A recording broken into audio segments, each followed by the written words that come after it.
Hello everyone, WBP exam 2025কে target করে আজকে হচ্ছে তোমাদের জিকে মক টেস্ট নাম্বার 14। এর আগে অলরেডি আমাদের 13টি মক টেস্ট হয়ে গেছে। তোমরা যারা দেখোনি, এই ভিডিওর ডেসক্রিপশন বক্সে তার তোমরা প্লেলিস্ট পেয়ে যাবে। সেখান থেকে গিয়ে কিন্তু আগের যে 13টি মক টেস্ট অবশ্যই কিন্তু তোমরা কমপ্লিট করে নেবে। আজকে এই ভিডিওর মাধ্যমে আমরা গুরুত্বপূর্ণ 40টি প্রশ্ন নিয়ে আলোচনা করব। ভিডিও শেষে অবশ্যই তোমরা কমেন্ট করে জানিয়ে দেবে এই 40টি প্রশ্নের মধ্যে তোমাদের কটি প্রশ্নের উত্তর সঠিক হয়েছে এবং কটি ভুল হয়েছে। তো চলো বেশি দেরি না করে আজকের এই গুরুত্বপূর্ণ ভিডিওটি শুরু করা যাক।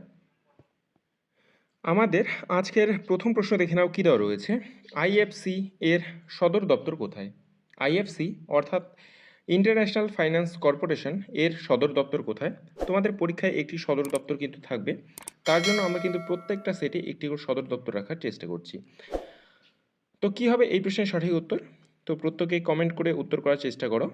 তো দেখো, এই যে আইএফসি অর্থাৎ ইন্টারন্যাশনাল ফাইন্যান্স কর্পোরেশন এর সদর দপ্তর হচ্ছে কিন্তু ওয়াশিংটন ডিসি।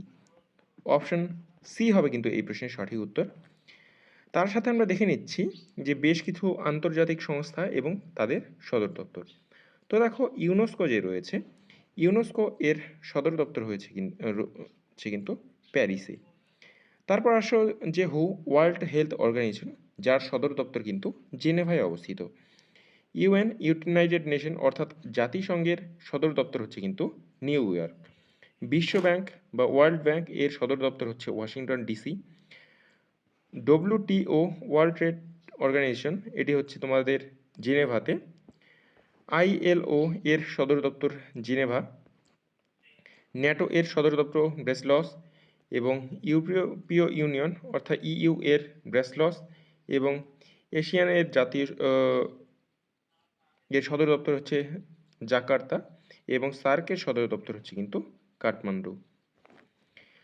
আমরা পরবর্তী প্রশ্নতে যাব। ভারতের উত্তরতম বিন্দু হলো কোনটি? ভারতের উত্তরতম বিন্দু হলো কোনটি? কি হবে এই প্রশ্নের সঠিক উত্তর? তোমরা রাখবে ইন্দিরা কল যে রয়েছে, এই ইন্দিরা কল হচ্ছে কিন্তু ভারতের সবচেয়ে উত্তরতম বিন্দু এবং এটি কারাকোরাম পর্বতের একটি কিন্তু অংশ। অপশন সি হবে কিন্তু এই প্রশ্নের সঠিক উত্তর। পরবর্তী প্রশ্ন দেখো, সুভাষচন্দ্র বসু প্রথমবার জাতীয় কংগ্রেসের সভাপতি হন কোথায়? অর্থাৎ কোন অধিবেশনে সুভাষচন্দ্র বসু প্রথমবার জাতীয় কংগ্রেসের সভাপতি হন? তো কি হবে এই প্রশ্নের সঠিক উত্তর? তোমরা রাখবে সুভাষচন্দ্র বসু শুধুমাত্র কিন্তু দুবারই জাতীয় কংগ্রেসের সভাপতি হন এবং প্রথমবার সভাপতি হন কিন্তু তিনি হরিপুরা অধিবেশনে। অপশন সি হবে তোমাদের এই প্রশ্নের সঠিক উত্তর। হরিপুরা অধিবেশনে কিন্তু তিনি প্রথমবার সভাপতি হন এবং এই হরিপুরা অধিবেশনের পর কিন্তু তিনি ত্রিপুরা অধিবেশনেও কিন্তু সভাপতি হন। এই হরিপুরা অধিবেশন হয় 1938 সালে এবং ত্রিপুরা অধিবেশন হয় কিন্তু 1939 সালে। পরপর দুবার কিন্তু তিনি এই জাতীয় কংগ্রেসের সভাপতি হন। পরবর্তী প্রশ্ন দেখো, সমাচার দর্পণ পত্রিকার সম্পাদক কে ছিলেন? সমাচার দর্পণ পত্রিকার সম্পাদক কে ছিলেন? কি হবে এই প্রশ্নের সঠিক উত্তর? তোমরা প্রত্যেকে উত্তর করার চেষ্টা করো। তোমরা রাখবে এই সমাচার দর্পণের সম্পাদক ছিলেন কিন্তু জন ক্লার্ক মার্শম্যান, অর্থাৎ অপশন বি হবে তোমাদের এই প্রশ্নের সঠিক উত্তর। এটি কিন্তু 1818 সালে তিনি সম্পাদক ছিলেন এবং শ্রীরামপুর মিশন থেকে কিন্তু এই পত্রিকা কিন্তু প্রকাশিত হয়েছে। আমরা পরবর্তী প্রশ্ন দেখব, শরীরে ইউরিয়া উৎপন্ন হয় কোথায়? শরীরে ইউরিয়া উৎপন্ন হয় কোথায়? উত্তর করো। তোমরা রাখবে শরীরে কিন্তু যকৃতে কিন্তু এই ইউরিয়া উৎপন্ন হয়। অপশন বি হবে কিন্তু এই প্রশ্নের সঠিক উত্তর। পরবর্তী প্রশ্ন দেখো, কোন ভিটামিনের অভাবে অ্যাস্টিওম্যালেশিয়া রোগ হয়? কোন ভিটামিনের অভাবে অ্যাস্টিওম্যালেশিয়া রোগ হয়? তো কি হবে এই প্রশ্নের সঠিক উত্তর? তোমরা রাখবে ভিটামিন ডি এর অভাবে কিন্তু বড়দের অ্যাস্টিওম্যালেশিয়া হয় এবং বাচ্চাদের কিন্তু রিকেট রোগ হয়। ঠিক আছে, এবং এই ভিটামিন ডি এর উৎস কি? তোমরা রাখবে সূর্যালোক থেকে কিন্তু এই ভিটামিন ডি পাওয়া যায়।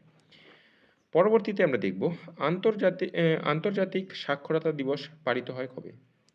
আন্তর্জাতিক সাক্ষরতা দিবস পালিত হয় কবে? কী হবে সঠিক উত্তর? তোমরা রাখবে 8ই সেপ্টেম্বর কিন্তু এই আন্তর্জাতিক সাক্ষরতা দিবস পালিত হয়। তার সাথে দেখো 5ই সেপ্টেম্বর ভারতের শিক্ষক দিবস এবং 2 অক্টোবর কিন্তু গান্ধী জয়ন্তী দিবস পালিত হয়। পরবর্তীতে দেখো যে তৃতীয় বৌদ্ধ সম্মেলন কার সময়কালে হয়েছিল? তৃতীয় বৌদ্ধ সম্মেলন কার সময়কালে হয়েছিল? উত্তর করার চেষ্টা করো তোমরা। তোমরা রাখবে এই তৃতীয় বৌদ্ধ সম্মেলন কিন্তু হয়েছিল সম্রাট অশোকের সময়কালে। এটি হয়েছে কিন্তু পাটলিপুত্রে। ঠিক আছে, পাটলিপুত্রে কিন্তু এই তৃতীয় বৌদ্ধ সম্মেলন হয়েছিল। এবং তার সাথে আমরা দেখে নিচ্ছি যে প্রথম বৌদ্ধর যে সংহিতি বা সম্মেলন সেটি কিন্তু কার সময়কালে হয়েছে? অজাতশত্রুর সময়কালে হয়েছিল। এবং দ্বিতীয় সংহিতি কালশোকের সময় এবং চতুর্থ বৌদ্ধ সম্মেলন বা বৌদ্ধ সংহিতি যেটি হয় কিন্তু কনিষ্কের সময়কালে। পরবর্তী প্রশ্ন দেখো, রাজমোহনস ওয়াইফ উপন্যাসটির লেখক কে? রাজমোহনস ওয়াইফ এই উপন্যাসটির লেখককে? কী হবে এই প্রশ্নের সঠিক উত্তর? তোমরা রাখবে এই প্রশ্নের সঠিক উত্তর হবে কিন্তু বঙ্কিমচন্দ্র চট্টোপাধ্যায়। অপশন বি হবে কিন্তু এই প্রশ্নের সঠিক উত্তর। এবং তার সাথে মনে রাখবে এই বঙ্কিমচন্দ্র চট্টোপাধ্যায়ের এই উপন্যাসটি হচ্ছে কিন্তু ইংরেজি ভাষায় প্রথম তার উপন্যাস। ঠিক আছে, তো ফ্রেন্ডস তোমরা যারা ভিডিওটি দেখছো, আমরা এই ভিডিওর টার্গেট রেখেছি কিন্তু শুধুমাত্র 100টি লাইক। তোমরা যারা ভিডিওটি দেখছো তারা কিন্তু অবশ্যই আমাদের এই লাইকের টার্গেটটিকে কমপ্লিট করে দেবে। এবং তোমরা যারা চ্যানেলে নতুন হয়ে আছো, যারা পুলিশ পরীক্ষা এবং গ্রুপ সি গ্রুপ ডি এক্সামের জন্য প্রিপারেশন নিচ্ছ, অবশ্যই কিন্তু আমাদের ইউটিউব চ্যানেলকে সাবস্ক্রাইব করে রাখবে। তো আমরা পরবর্তী প্রশ্ন দেখব, গারবা কোন রাজ্যের একটি লোকনৃত্য? গারবা কোন রাজ্যের একটি লোকনৃত্য? কী হবে এই প্রশ্নের সঠিক উত্তর? তোমরা রাখবে এই যে গারবা যে নৃত্যটি রয়েছে সেটি কিন্তু গুজরাটের একটি লোকনৃত্য। এটি বিশেষ করে কিন্তু নবরাত্রির রাতে কিন্তু এটি বিশেষ করে এই নৃত্য প্রচলিত। পরবর্তী প্রশ্ন দেখো, কাদম্বরী গ্রন্থটির লেখক কে? কাদম্বরী গ্রন্থটির লেখক কে? তোমরা রাখবে এই কাদম্বরী গ্রন্থটির লেখক হচ্ছে কিন্তু বাণভট্ট। অপশন বি হবে কিন্তু এই প্রশ্নের সঠিক উত্তর। আমরা পরবর্তী প্রশ্নতে দেখব যে কোন অ্যাসিডকে অয়েল অফ ভিট্রিয়ল বলা হয়? কোন অ্যাসিডকে অয়েল অফ ভিট্রিয়ল বলা হয়? অ্যান্সার করো তোমরা সবাই। তো মনে রাখবে সালফিউরিক অ্যাসিডকে কিন্তু এই অয়েল অফ ভিট্রিয়ল বলা হয়। এই সালফিউরিক অ্যাসিডের সংকেত কি? তোমরা রাখবে এই সালফিউরিক অ্যাসিডের সংকেত হচ্ছে কিন্তু H2SO4। ঠিক আছে, তো তারপরে দেখছি যে এবার এটা বলো যে হচ্ছে নাইট্রিক অ্যাসিডকে কি বলা হয়? নাইট্রিক অ্যাসিডকে কি বলা হয়? তোমরা যারা জানো কমেন্ট করো। তোমরা রাখবে এই নাইট্রিক অ্যাসিড যে রয়েছে এটিকে কিন্তু অ্যাকুয়া ফর্টিস কিন্তু বলা হয়। Aqua Fortis.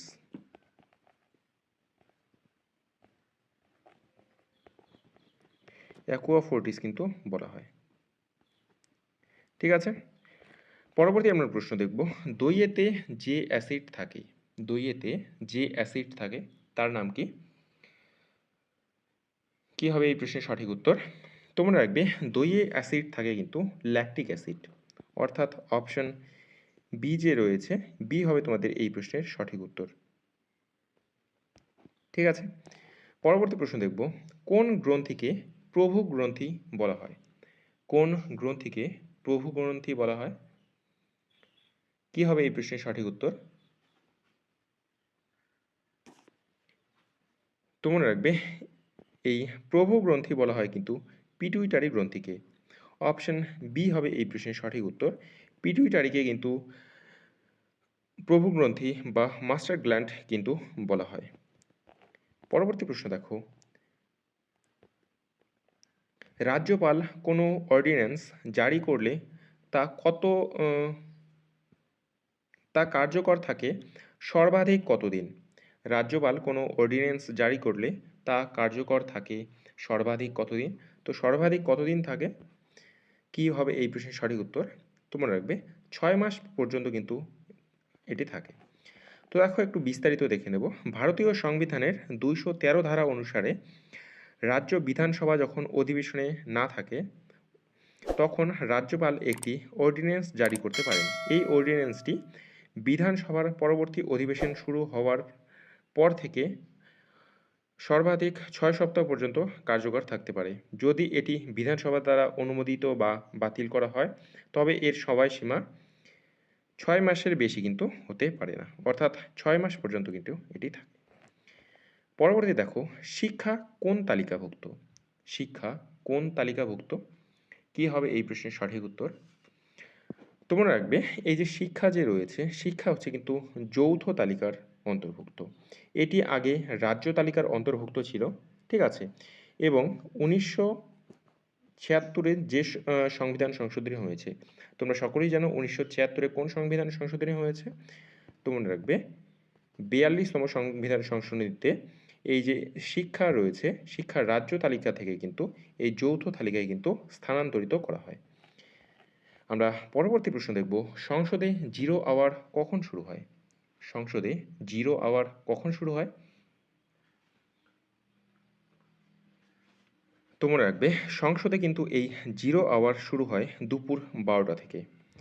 এর সর্বাধিক সময়সীমা কত? তোমরা রাখবে 60 মিনিট হচ্ছে কিন্তু এর সর্বাধিক সময়সীমা। পরবর্তীতে দেখব, ভারতের সবচেয়ে বড় নদীদ্বীপ হলো? ভারতের সবচেয়ে বড় নদীদ্বীপ হলো কোনটি? তো কী হবে এই প্রশ্নের সঠিক উত্তর? তোমরা রাখবে ভারতের সবচেয়ে বড় নদীদ্বীপ হলো কিন্তু মাজুলি, অর্থাৎ অপশন বি হবে কিন্তু এই প্রশ্নের সঠিক উত্তর। এটি কিন্তু আসাম রাজ্যে অবস্থিত। অজন্তা এবং ইলোরার গুহাগুলো কোন রাজ্যে অবস্থিত? অজন্তা এবং ইলোরার গুহা কোন রাজ্যে অবস্থিত? কী হবে এই প্রশ্নের সঠিক উত্তর? তোমরা রাখবে মহারাষ্ট্রের ঔরঙ্গাবাদে কিন্তু এই অজন্তা এবং ইলোরার গুহাগুলো অবস্থিত। অপশন বি হবে কিন্তু এই প্রশ্নের সঠিক উত্তর। পরবর্তীতে দেখো, পানিপথের তৃতীয় যুদ্ধে মারাঠাদের কারা পরাজিত করে? পানিপথের তৃতীয় যুদ্ধে মারাঠাদের কারা পরাজিত করে? কী হবে এই প্রশ্নের সঠিক উত্তর? তোমরা রাখবে পানিপথের তৃতীয় যুদ্ধ কবে হয়? আশা করি তোমরা সকলেই জানো যে 1761 সালে কিন্তু এই পানিপথের তৃতীয় যুদ্ধ হয় এবং আফগানরা কিন্তু এই মারাঠাদের পরাজিত করে। ঠিক আছে, অপশন বি হবে এই প্রশ্নের সঠিক উত্তর। এবার প্রশ্ন হলো যে পানিপথের প্রথম যুদ্ধ এবং দ্বিতীয় যুদ্ধ কবে হয়? তোমরা রাখবে পানিপথের যে প্রথম যুদ্ধ হয়েছিল, পানিপথের প্রথম যুদ্ধে বাবর এবং ইব্রাহিম লোদির মধ্যে কিন্তু এই যুদ্ধ হয়েছিল কত সালে? তোমরা রাখবে 1526 সালে কিন্তু এই যুদ্ধ হয়েছিল। এবং পানিপথের যে দ্বিতীয় যুদ্ধ রয়েছে আকবর এবং হিমুর মধ্যে হয়েছে, এটি কত সালে? 1556 সালে কিন্তু এই যুদ্ধ হয়েছিল। পরবর্তী প্রশ্ন দেখব, পারসেক একক কী বোঝাতে ব্যবহৃত হয়? পারসেক একক কী বোঝাতে ব্যবহৃত হয়? কী হবে এই প্রশ্নের সঠিক উত্তর? তোমরা রাখবে এই পারসেক একক কিন্তু মহাকাশীয় দূরত্বকে মাপতে ব্যবহৃত হয়, এই পারসেক একক। তোমরা রাখবে এক পারসেক সমান সমান কিন্তু 3.26 আলোকবর্ষ, ঠিক আছে, লাইট ইয়ার। তো লাইট ইয়ার কাকে বলে? তোমরা রাখবে যে এক বছরে আমাদের সূর্যের আলো এক বছরে যতটা দূরত্ব অতিক্রম করে তাকে কিন্তু এক লাইট ইয়ার বলা হয়। এবং এক পারসেক মানে কত? তো এক পারসেক মানে হচ্ছে কিন্তু 3.26 লাইট ইয়ার বা আলোকবর্ষ, ঠিক আছে। আমরা পরবর্তী প্রশ্ন দেখব, এক অশ্ব ক্ষমতা সমান সমান কত ওয়াট? এক অশ্ব ক্ষমতা সমান সমান কত ওয়াট? কী হবে এই প্রশ্নের সঠিক উত্তর? তোমরা রাখবে এক অশ্ব ক্ষমতা অর্থাৎ এক হর্স পাওয়ার সমান সমান হচ্ছে কিন্তু 746 ওয়াট। অপশন বি হবে কিন্তু এই প্রশ্নের সঠিক উত্তর। পরবর্তী আমরা দেখব স্টেট ব্যাংক অফ ইন্ডিয়া পূর্বে কোন নামে পরিচিত ছিল? স্টেট ব্যাংক অফ ইন্ডিয়া কোন নামে পরিচিত ছিল? তো কী হবে এই প্রশ্নের সঠিক উত্তর? তোমরা রাখবে এই স্টেট ব্যাংক অফ ইন্ডিয়া পূর্বে কিন্তু ইম্পেরিয়াল ব্যাংক অফ ইন্ডিয়া নামে পরিচিত ছিল। এই ইম্পেরিয়াল ব্যাংক অফ ইন্ডিয়া কত সালে প্রতিষ্ঠিত হয়? 1921 সালে কিন্তু প্রতিষ্ঠিত হয় এবং তারপর যখন 1955 সালে কিন্তু এই ইম্পেরিয়াল ব্যাংকের নাম চেঞ্জ হয়ে স্টেট ব্যাংক অফ ইন্ডিয়া হয় 1955 সালে। ঠিক আছে, পরবর্তীতে দেখো বিদ্যুতিক বাতির ফিলামেন্ট কিসের তৈরি? বিদ্যুতিক বাতির ফিলামেন্ট কিসের তৈরি? কি হবে এই প্রশ্নের সঠিক উত্তর? তো মনে রাখবে বিদ্যুতিক বাতির ফিলামেন্ট কিন্তু ট্যাংস্টেনের তৈরি। অপশন সি হবে কিন্তু এই প্রশ্নের সঠিক উত্তর। এই ট্যাংস্টেনের গলনাঙ্ক কত? তো মনে রাখবে 3422 ডিগ্রি সেন্টিগ্রেড হচ্ছে কিন্তু এর গলনাঙ্ক। ঠিক আছে, পরবর্তী প্রশ্ন দেখো রকেটের কার্যনীতি কিসের উপর প্রতিষ্ঠিত? রকেটের কার্যনীতি কিসের উপর প্রতিষ্ঠিত? তো কী হবে সঠিক উত্তর? তো মনে রাখবে ভরবেগের সংরক্ষণের উপর কিন্তু প্রতিষ্ঠিত।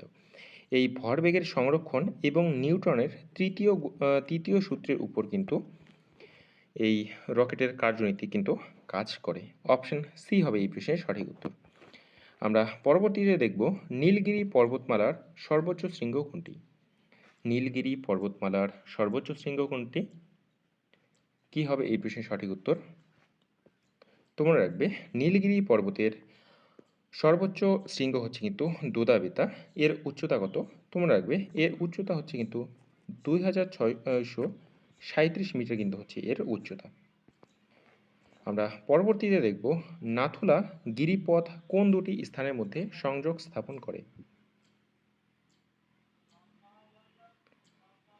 নাথুলা গিরিপথ কোন দুটি স্থানের মধ্যে সংযোগ স্থাপন করে? কি হবে এই প্রশ্নের সঠিক উত্তর? তোমরা রাখবে সিকিম এবং চীনের মধ্যে কিন্তু এটি সংযোগ স্থাপন করে। ভারতীয় রাজ্য সিকিম এবং তার সাথে যে চীনের স্বায়ত্তশাসিত তিব্বত রয়েছে তার মধ্যে কিন্তু এই নাথুলা গিরিপথ এটি কিন্তু সংযোগ স্থাপন করে। তো অপশন বি হবে কিন্তু এই প্রশ্নের সঠিক উত্তর। সরিস্কা জাতীয় উদ্যান কোন রাজ্যে অবস্থিত? সরিস্কা জাতীয় উদ্যান কোন রাজ্যে অবস্থিত? তো কি হবে সঠিক উত্তর? কমেন্ট করে উত্তর দেওয়ার চেষ্টা করো। তোমরা রাখবে রাজস্থানে কিন্তু এই সরিস্কা জাতীয় উদ্যান অবস্থিত। অপশন সি হবে কিন্তু এই প্রশ্নের সঠিক উত্তর। রাজস্থানের আলোয়ার জেলায় কিন্তু এটি অবস্থিত।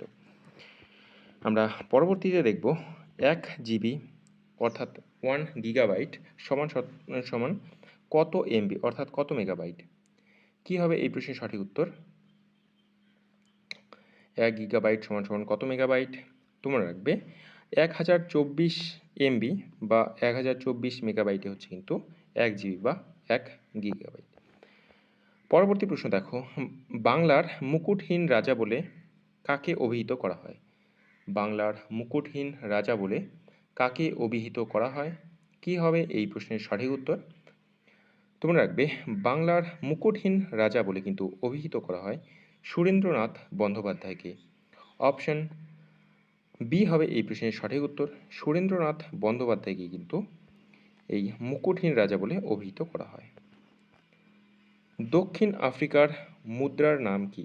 দক্ষিণ আফ্রিকার মুদ্রার নাম কি? তোমরা রাখবে এই দক্ষিণ আফ্রিকার মুদ্রার নাম হচ্ছে কিন্তু রান্ড। অপশন সি হবে কিন্তু এই প্রশ্নের সঠিক উত্তর।